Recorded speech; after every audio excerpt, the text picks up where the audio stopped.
Assalamualaikum dan salam sejahtera semua. Anda masih bersama dengan saya, Dr. Raja Ibrahim, dan ini merupakan siri video yang ketiga. Untuk video kali ini, kita akan bercakap mengenai rokok dan alkohol. Berdasarkan kajian, sebanyak 21% rakyat Malaysia merupakan perokok. Ini termasuk kepada penggunaan vape dan juga pengambilan alkohol. Secara amnya, rokok dan alkohol merupakan faktor risiko kepada penyakit kardiovaskular seperti serangan jantung atau strok. Selain itu, rokok merupakan salah satu faktor kepada kanser paru-paru. Merokok atau menghisap vape yang mengandungi nikotin adalah satu faktor yang mempengaruhi tekanan darah. Nikotin yang diserap tubuh akan menyebabkan tekanan darah melonjak naik, dan apabila ia tidak terkawal, lama-kelamaan ia boleh merosakkan pembuluh darah iaitu arteri.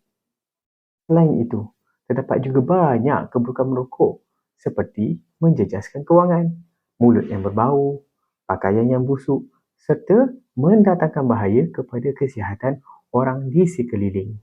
Untuk pengetahuan anda semua, Kementerian Kesihatan Malaysia KKM telah mengadakan satu program untuk menggalakkan pesakit untuk berhenti merokok. Ianya dipanggil Klinik Berhenti Merokok ataupun boleh dipanggil KBM. Klinik ini merupakan salah satu inisiatif di mana ianya memberi rawatan dari segi kaunseling dan ubat-ubatan yang digunakan untuk membantu berhenti merokok. Klinik berhenti merokok terdiri daripada staf kesihatan yang terlatih seperti doktor, jururawat dan pembantu kesihatan.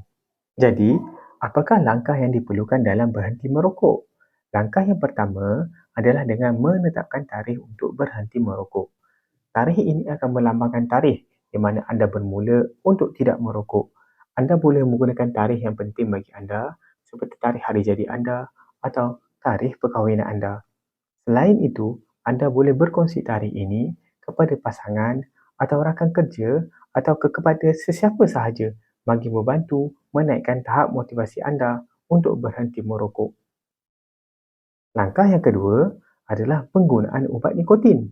Tujuan utama pengambilan ubat ini adalah untuk mengurangkan ketagihan seseorang terhadap nikotin. Terdapat dua jenis ubat nikotin iaitu ubat kunyah dan ubat tampal. Untuk ini, doktor akan memilih ubat yang sesuai mengikut kesesuaian dan pilihan pesakit. Bagi langkah yang ketiga, anda perlu ketahui apa yang akan terjadi apabila anda berhenti merokok. Ini dipanggil sebagai withdrawal, di mana kebanyakan perokok akan mengalami gejala seperti sakit kepala, ketidakselesaan badan, resah, masalah tidur dan lain-lain lagi. Inilah merupakan salah satu sebab kegagalan berhenti merokok. Tetapi harus anda semua tahu, sifat ini hanyalah sementara sahaja. Apa yang penting, jika anda tidak dapat menahan atau menangani masalah ini, anda boleh berjumpa dengan doktor untuk mendapatkan rawatan. Kebanyakan gejala ini mungkin akan berlarutan selama 2 ke 4 minggu dan kemudian ianya akan hilang. Bagi langkah keempat pula adalah menggantikan tabiat merokok dengan aktiviti yang lain. KKM telah mengeluarkan beberapa tips untuk berhenti merokok yang dipanggil 12M. Antara tips yang terdapat dalam 12M adalah seperti minum air, bermeditasi, membasuh tangan selalu, menyibukkan diri dan banyak lagi seperti yang ditunjukkan. Bagi langkah yang kelima pula, jangan mudah putus asa. Di sini anda memerlukan sokongan yang baik dari ahli keluarga maupun dari kawan-kawan. Pastikan anda memberitahu kepada ahli keluarga dan kawan-kawan mengenai usaha anda yang ingin berhenti merokok. Terdapat khidmat kaunseling yang boleh anda dapatkan di klinik berhenti merokok di mana ianya bertujuan untuk membantu anda dari segi motivasi dan kesihatan minda anda. Seperti yang saya maklumkan sebelum ini, Klinik Berhenti Merokok merupakan salah satu inisiatif Kementerian Kesihatan Malaysia. Jadi, Klinik Berhenti Merokok ditawarkan di kebanyakan klinik kesihatan. Anda boleh mendaftar melalui 2 cara, iaitu pertama, dengan pergi ke klinik dan mendapatkan tarikh temu janji. Ataupun, kedua, membuat temu janji melalui aplikasi MySejahtera. Sekarang kita akan bercakap pula mengenai alkohol. Minuman beralkohol juga dikenali sebagai arak atau minuman keras adalah minuman yang boleh menyebabkan mabuk.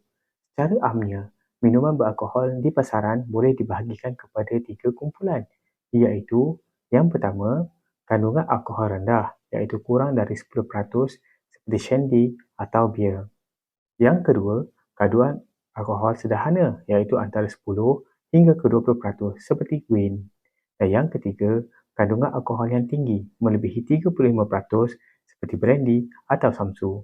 Di samping itu, terdapat juga minuman beralkohol tradisional di Malaysia seperti rodi, tuak beras, ijuk, air tapai dan montuku.